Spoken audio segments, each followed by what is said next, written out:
Hey, I'm Travis. And I'm Larry. And welcome to Fatherhood. Something simply required.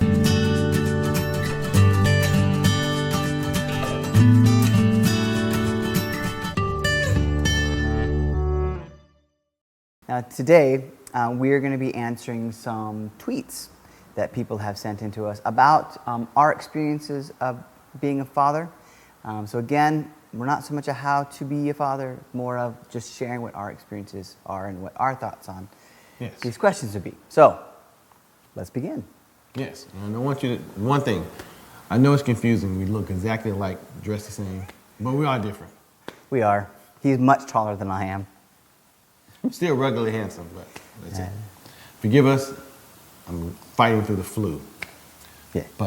So I guess we'll begin with the questions. This question is from Matt Moe. It says, does the fear of knowing if you're doing the right thing ever go away? Well, you go ahead, Larry. Matt, no, it doesn't. No. It never goes away. When they're babies until they're adults. And I think that's one of the beautiful things about it, because you always think, and sometimes maybe you know you're doing the right thing, but in the back of your mind you figure, well, should I have done that different, or should I hold her hand longer when we're walking across the street? So no, not really. It never goes away, and it's not a bad thing. It's not something that's going to hunt you, or you're going to have to go to therapy to have a discussion about it. Yeah, you're going to get thousands of dollars of bills from that therapy session. You're going to be fine, but I can honestly say, no, it doesn't, because I still think about it. Like, as this time I'm having this conversation about it, I'm still thinking about it. Am I doing the right thing? And it's true. I have the exact same experience. That fear really never goes away from me. You always want to know, am I doing the right thing? Have I done the right thing? Is this going to be the right thing?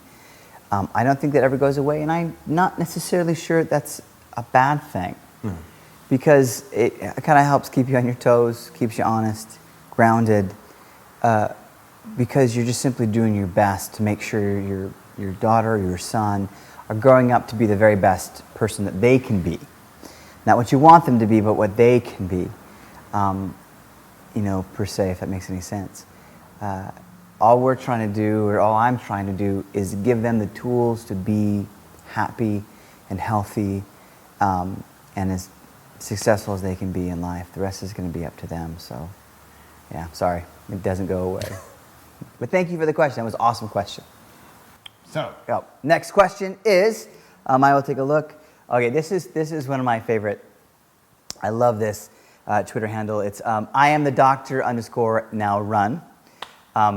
Love the name. Love that you're a Doctor Who fan, because I'm a Doctor Who fan. David Tennant's still probably my favorite, although Matt Smith grew on me.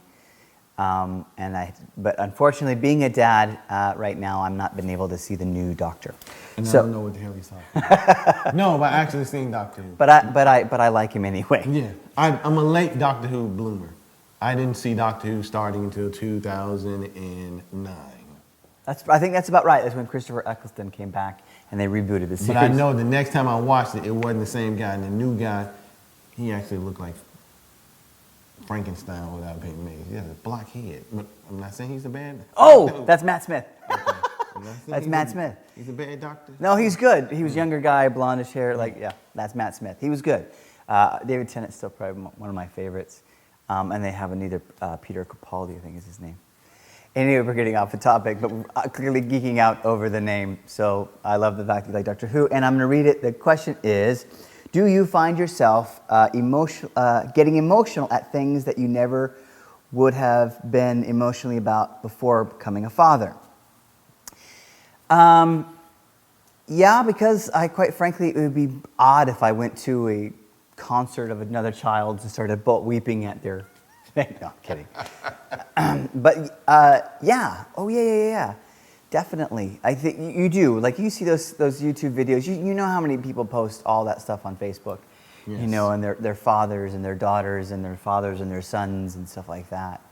I definitely get more emotional. I get freaky about flying. Like, okay, what happens if something really traumatic happens? And what am I going to do? I'm going to grab a hold of my daughter. I'm going to make sure she's okay. And I'm going to you know what I mean? I've already got it planned out in my head to help her be as calm as possible as things are going. So yes, everything becomes definitely much more emotional, or you see, yes, it's just it's horrible.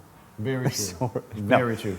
I can No. actually remember saying to myself, I'm not crying over anything like that. And we watched Kung Fu Panda when Katya was probably, I think she was probably 3 years old at the time.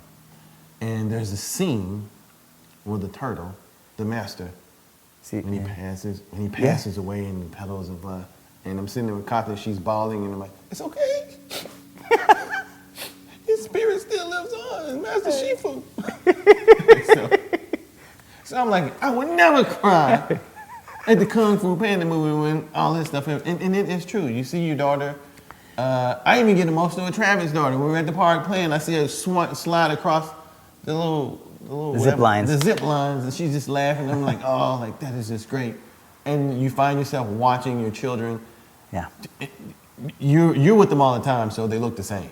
And then people remind you, oh, your child is growing. And then a couple of weeks ago, I watched Katya walk down the hall, and I noticed how tall she's gotten, and she's totally changed.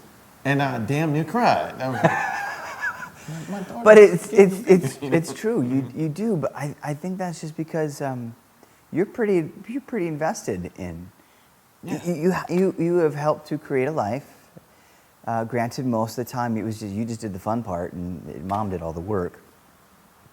But you do. You see them, and I think it's because you see that growth, those synapses firing in a different way that they did even last week, and it just becomes this overwhelming thing that you see a human being developing and growing, and it's super cool.